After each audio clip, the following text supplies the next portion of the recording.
Inilah model yang kedua dilancarkan hari ini oleh Dongfeng Malaysia. Yang ini Dongfeng Vigo SUV segmen B yang akan bersaing dengan BYD Auto 2. Kalau namanya di China, Dongfeng Nami 06. Kita tengok rupa depan dia.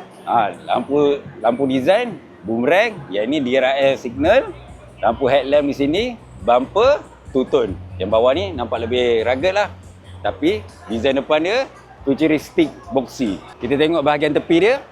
Yang atas ada roof rail, pintu nampak macam mechanical tapi elektrik, rim 18 inci. Nampak body cladding two-tone juga. Okey, ni bahagian belakang dia. Yang ini dipanggil Heaven and Earth Gate. Ruang kargo 500 liter. Okey, ni bahagian dalam masih minimalis. Skrin 12.8 inci, instrumen panel ni pun 8.8 inci. Bahagian tengah ni separuh saja floating. Leather seat masih ada leather.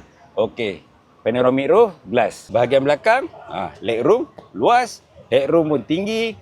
Aircon vent satu saja, USB charger pun satu saja.